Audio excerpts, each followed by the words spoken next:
Ei, amor, tô gravando. Oi, moça, não tem problema não. Os meus alunos não sabem muita coisa sobre o continente europeu, mas agora eles vão saber. Essa é a primeira aula de uma série de 3 aulas sobre geografia física da Europa. Então a ideia hoje, percebam que a imagem de satélite que está aparecendo aqui, ela não tem as fronteiras políticas, não tem aí os países do continente marcado. A ideia hoje é falar exclusivamente sobre aspectos físicos da Europa. Mais precisamente, nessa primeira aula, a ideia é abordar algumas características de localização da Europa, os acidentes geográficos que são mais importantes aí para o continente europeu, as principais regiões do continente e características aí do litoral da Europa. Então vamos lá. Primeira coisa de qualquer lugar que a gente vai estudar em geografia é saber onde fica.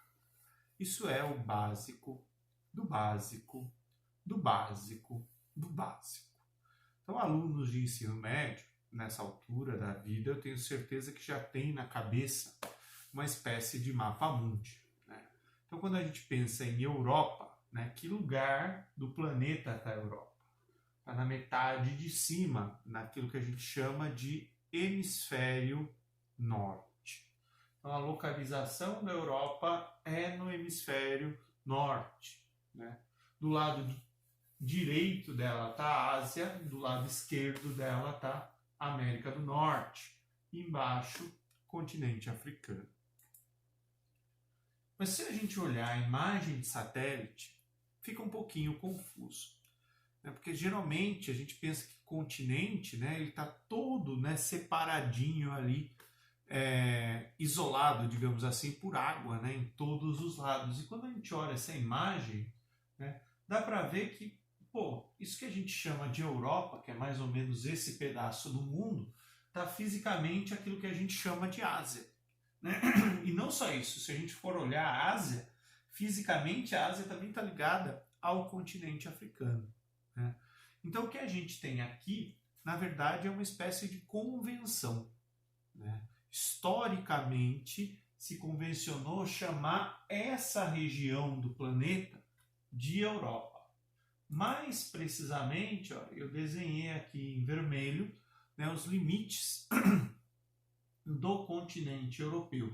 Então existe uma espécie de linha imaginária, na verdade tem um planalto aqui que marca, e depois um rio, que vai marcar essa separação entre Europa e continente asiático. Mas vamos olhar com calma aí. Então vamos definir aí os limites, primeiro no norte e no sul. Então o que vai ter aqui em cima, limitando o continente europeu, e aqui embaixo. Então eu usei siglas. Chamei aqui em cima de HOGAR e aqui embaixo de MM, mas são acidentes geográficos relativamente simples. Aqui em cima é o que a gente chama de Oceano Glacial Ártico. E aqui embaixo é o Mar Mediterrâneo. Perceba que passando aqui o limite do Mar Mediterrâneo, já tem o continente africano. Inclusive, nesse pedacinho aqui, ele está bem pertinho, eles quase se aproximam. Definido o limite de norte e sul, vamos olhar para os limites de oeste e leste. O limite de oeste, ele é fácil. Vasto aqui, tá o que a gente chama de Oceano Atlântico. O limite de leste é um pouquinho para olho treinado. Tá? Você não precisa se preocupar exatamente onde passa a linha. O que vocês têm que saber? Mais ou menos nesse pedaço aqui do território da Rússia, tem um planalto chamado aí de Montes Urais. Lembra que planalto um dia foi montanha. Então, monte, na verdade, é uma montanha que já sofreu muita erosão. Então, aqui estão os Montes Urais, e nos Montes Urais nasce um rio, que é o Rio Ural, e ele vai desaguar aqui no Mar Cáspio, e vai demarcar aí o limite daquilo que é Europa para cá, e daqui para cá a gente tem continente asiático. Ouviu falar de montes Urais, a importância disso é a linha, né, que vai definir aí o que é Europa e o que é Ásia. Bem, eu peguei aqui esse mapa de relevo, na verdade é um mapa que destaca a planície da Europa Central. Mas dentro daquilo que eu estava falando, eu queria que vocês percebessem, nesse cantinho aqui ele mostra, né, a característica aqui dos montes Urais em território russo, né, que vai limitar, né, o que é Europa para cá, né, continente asiático. Coloquei também, né, outros acidentes geográficos como os mares da Europa. Sinto muito, vocês têm que saber esse monte de nome de acidente geográfico. Né? Mar Mediterrâneo, eu acabei de falar dele, né, ele separa a Europa da África. Né? Aqui em cima tem o Mar do Norte, entre a Inglaterra, a França, né, a Dinamarca. Aqui nesse cantinho, né, o Mar Báltico. Uma vez eu fui no supermercado comprar azeite e a marca do azeite era assim, azeite espanhol báltico. Eu não comprei por causa da inconsistência geográfica. A Espanha está aqui, Mar Báltico está aqui, azeite não deve ser bom não. De qualquer forma, aqui também tem Mar Negro, né?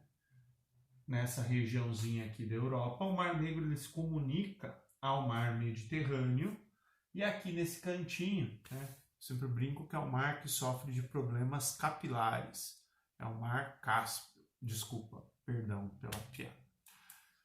Bem, além dos mares, tem algumas penínsulas que são importantes aí no continente europeu, né? Então aqui eu fui marcando, né, várias letrinhas, né, com a letra E aqui em cima é a Península Escandinava. Com a letra J é a Península da Jutlândia. Aqui, onde está Portugal e Espanha, Península Ibérica. Nesse cantinho aqui, Península Itálica, onde está a Itália.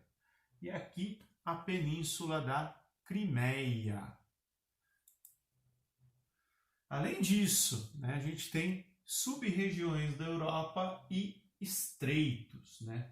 As duas sub-regiões que eu marquei, né, tem mais sub-regiões, mas que vocês vão ouvir falar são essas duas. Essa regiãozinha aqui ela chama de Balcãs ou Balcãs. Tá? Na história recente, é o último lugar da Europa que teve conflitos recentes. Na década de 90, nessa região tinha um país chamado Iugoslávia, né? E a Iugoslávia ela se fragmenta em vários outros países, gerou uma guerra, né, que durou aí alguns anos. Tá?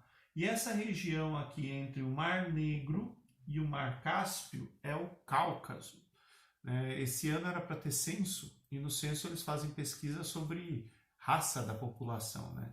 E às vezes eles se referem aos brancos, né, como branco caucasiano, né? E a gente sempre pensa, né, essa é uma região que é Europa, mas na verdade está bem na transição entre Europa e Ásia, né? Então, assim, o europeu, digamos assim, né, o branco europeu, na verdade, ele é, né, originado aí de tribos que viviam nessa região aqui do Cáucaso.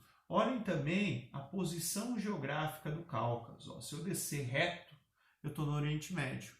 Né? Lembrem-se do que tem no Oriente Médio de interesse: petróleo. As reservas de petróleo elas não são estanques. A gente subiu um pouquinho aqui no Cáucaso, tem petróleo pra caramba, por isso também que tem um monte de treta nessa região entre diferentes países. Ah, esqueci dos estreitos. Né? Tem na Europa, ó, duas regiões que tem estreito. Estreito é uma posição de defesa importante, porque se instalar canhão num lado, né, você bloqueia a passagem de navios. Tá? Então, historicamente, tem dois estreitos aí que são importantes. Aliás, três. Né? Esse daqui, separando a Península Ibérica do continente africano, né, Europa da África, é o Estreito de Gibraltar. E aqui tem dois estreitos, que eu vou mostrar a imagem com mais detalhe. Um se chama Bósforo e o outro se chama Dardanelos. Eu já falo mais sobre eles. Então aqui está o Estreito de Gibraltar.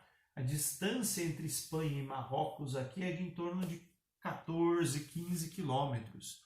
Tem gente que tenta fazer essa travessia a nado, né? Muitos imigrantes clandestinos aí da África tentam entrar na Europa, né, por esse caminho. Infelizmente, muitos não conseguem e acabam morrendo afogados.